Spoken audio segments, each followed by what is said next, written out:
Terence Shanley. I was a Lieutenant JG in the United States Navy. And then I went to Vietnam in August of 1969. And reported to Quin Yon, which was Coastal Division 50.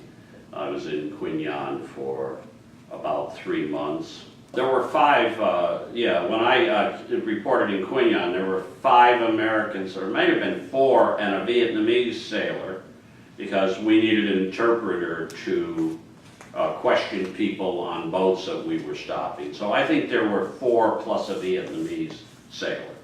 So there were 5 men. There's a generally speaking, an engineman, a radarman, a gunner's mate, and either a bosun or a quartermaster, depending on, who is serving from the Vietnamese side.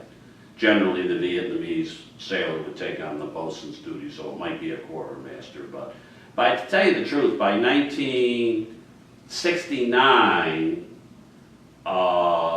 their volunteering for SWIFTs was not as prevalent as it was early on. Guys were assigned to SWIFTs. They were not volunteering for them. I mean, there were plenty of volunteers, but there were also a lot of people who were assigned to SWIFT. And I never understood exactly why there were so many or so few officers from the fleet in SWIFT by 1969. There weren't. That's why they were drawing them out of Naval OCS, because I don't know whether they were assigning officers from the fleet to SWIFT or whether they were still relying on volunteers. But for whatever reason, they were many more younger officers, ensigns, and people out of OCS, because they were not getting volunteers from the fleet, or as many as they had, and they weren't, I think, assigning many officers to SWIFT boats. And I'll tell you why, I think. There was out of 12 officers in our SWIFT boat squadron, there was only one from Annapolis. One. Now in the Army, you have to get a combat command in order to make rank. Okay? Not in the Navy. The Brown Water Navy, I believe, was basically a dead end for career sailors. The only thing that could happen to you in the Brown Water Navy was trouble,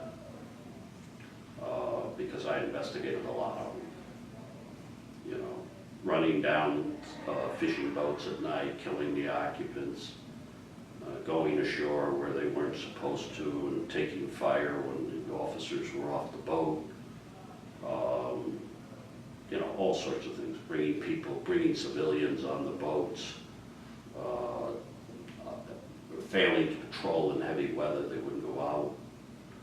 And as a result, if you're an Annapolis grad and you're looking to make rank and you're looking for a career, there's a lot of opportunities to have something bad happen. And so, interestingly, my squadron commander said, out of the 12 guys here, there's only one's going to stay in the Navy. All the other SWIFT people left. So, the Brown Water Navy is not good for a naval career, I think. That was my guess as to why there were so few. And I was transferred to Cameron Bay. I went down to Coastal Division 14, and then they sent us down to Vung Tau to participate in the invasion of Cambodia. And so I did that as an advisor then.